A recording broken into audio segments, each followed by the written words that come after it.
Welcome to the all-new SKEE TV right here on Fuse. We are coming at you from our brand new studios on Sunset and Vine at the LA Film School. Now, this man just tore it down at the all-new Ivar Theater. Ladies and gentlemen, make some noise for the one and only Machine Gun Kelly.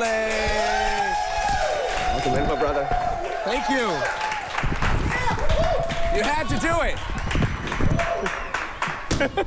You always have to do that. Every time I have a couch and do an interview with you on when you have to jump on it and stuff, so it's only right. Welcome, you're our first guest right here in these studios. You just tore it down over on our brand new Ivar stage. Yeah. Where do you get your motivation from? For people that haven't seen you perform yet, you're one of my favorite performers in this business.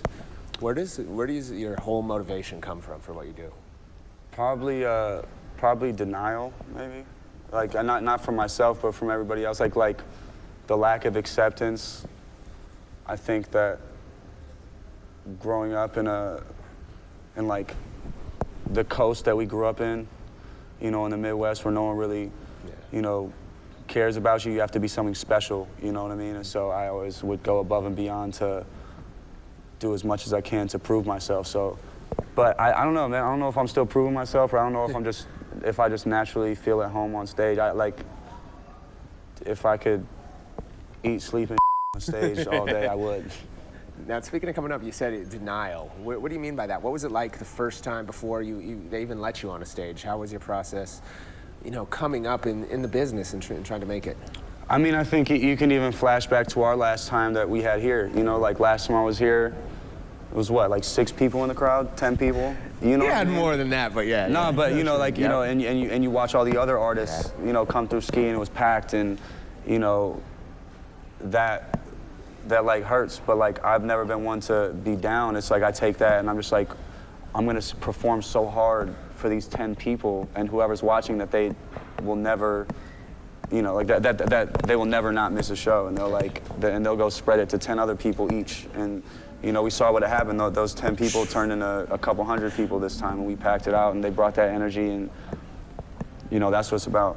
Now, we've seen firsthand your fan base. You saw them in the audience out there, how crazy and rabid they are for you. And I feel like it's more than just the music. It's because of the way you live your life and how you've gotten to where you are and what you represent. Now, for all those kids out there trying to make it in whatever field it is, whether it's music or something else, what words do you have for them in terms of how you've lived your life and you've made it to this point? Because you're not supposed to be here right now. No. What advice do you have for them in terms of their lives and their journey?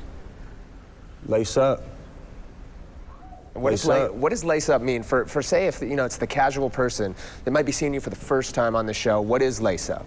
That means, it means what you want it to mean, but to me, in a day and age like this, it means put both feet on that ground, lace up, get ready to face the world, go out there, take it on, and you know, turn a grain of sand into a diamond. You know what I'm saying? I think they love that answer right there. They're definitely laced up. See, that's what it's about, man. You know what it's about? It's about believing in something. You know what I'm saying? Like having faith in something, man. Like that's what it is. Like we're not trying to hear some, you know, president in a suit who, you know, can't even live his own life, you know, like because he's so worried about public perception. We can't relate to that. You know what I'm saying? Like they want to see someone doing what they're doing, living how they're living, coming from where they're coming from, and like making something better of themselves and just sitting on their ass, you know what I'm saying? Like that's why they're screaming, because they see that in us, and that's what I'm coming with on this album. I'm just gonna be the people's champ. Yeah. You know what I mean? Like I don't want to hear some reverend tell me I have to believe in an organized religion. I don't want to hear some president tell me what he's gonna do and not gonna do, because they never do it. I don't want to hear some teacher put a limit on where my education could take me, you know what I'm saying? Like you want to teach me to, you know, go and fix lights in the house, but you don't want to tell me that I can take my own career into my own hands and be an entrepreneur and come up with something like this. They didn't teach you could do this. Yeah, we're not. You know what I'm from the Midwest too, so. What do you feel about the sound of this album? It's an evolution of you. I mean, even with the record a little more that you're performing, what is different this time around for you? I'm just not scared this time around. I'm not scared to say what I want to say, how I want to say it.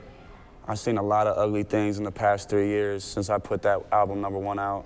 I've seen a lot of beautiful things, and like, I'm just ready to spill it all. I'm ready to tell people how it really is in the city, you know, because the city that they see is on Sports Center, and that's not what we see in Cleveland. I'm ready to divulge personal things about myself in this album that I wasn't ready to talk about on the last one. I'm ready to show people that we're so much bigger than just, you know, like a bunch of kids partying or something. Like, you know, like how I was perceived before. It's like I've always been super instrumental. I've always been very musical and very artsy, and it's I don't know, it's just time for people to see that. And you have people that have been extremely successful that you probably looked up to growing up. Yeah. When they're saying stuff and you don't necessarily know if you agree with it, how did you react and get through that? Dude, I just got through that, man. I was in a slump, dude. That first album, I mean, like you said, you know, it just seemed like it was all geared up to win. Yeah. You know, when that first album came out and I saw my peers go like this, and we kind of just skated by. I was like, you know, I was like, damn, you know, I was hurt.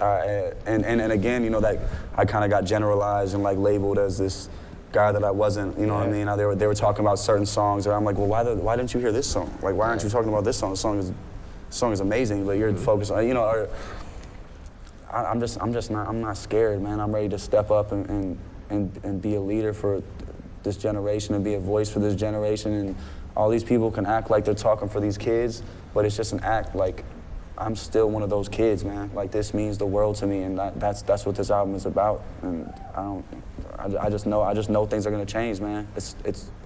I feel it. I feel it. I believe in, like, I don't know.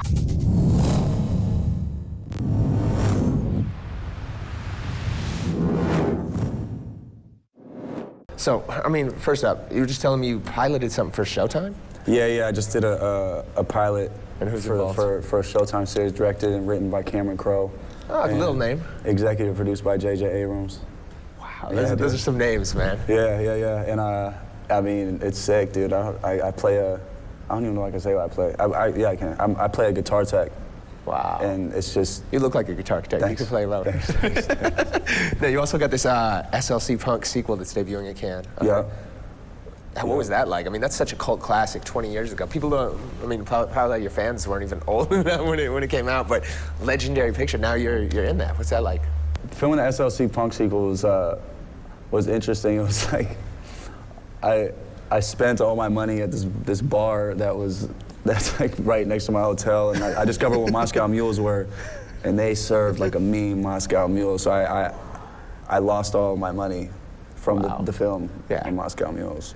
So how do you like acting? How does it, is it a way for you to kind of express yourself and in the same way that music does, get your energy in artistic, I guess, feelings out? Is it a way for you to kind of express who you are? Is it a way for you to kind of play somebody else? How does acting kind of serve yourself mentally?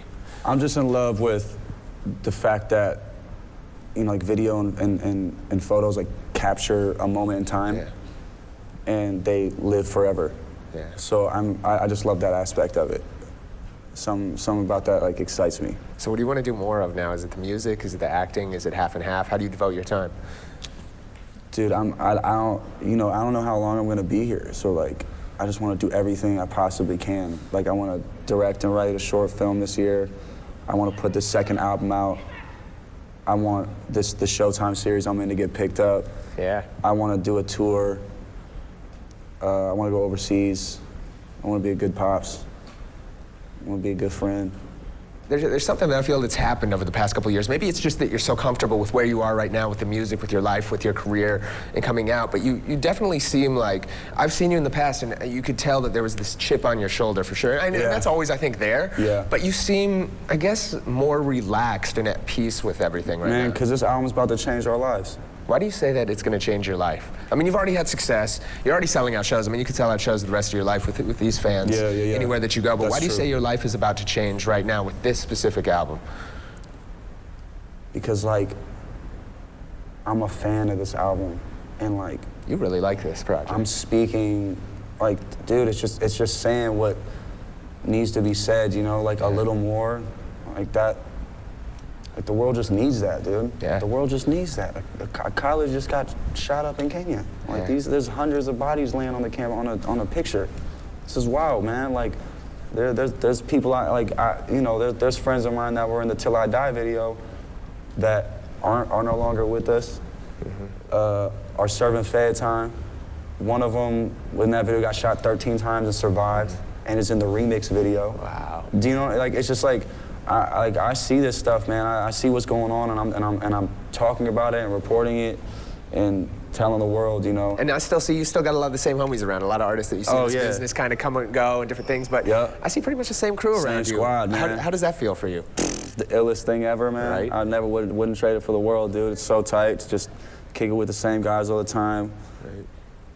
Get high, talk about stuff. I'm never bored, you know what I mean? And like the connection is stronger than ever, and I think it's cool because it inspires other people to form that. It's really rare to find a good friend, you know what I'm saying? I was fortunate enough to find a couple. Machine Gun Kelly, thank you for breaking in our brand new stage right here on SKEE TV at Sunset. Thanks for having us, man. Really appreciate it. You still got one more performance to go, and of course you've got an album, a movie, TV shows, everything.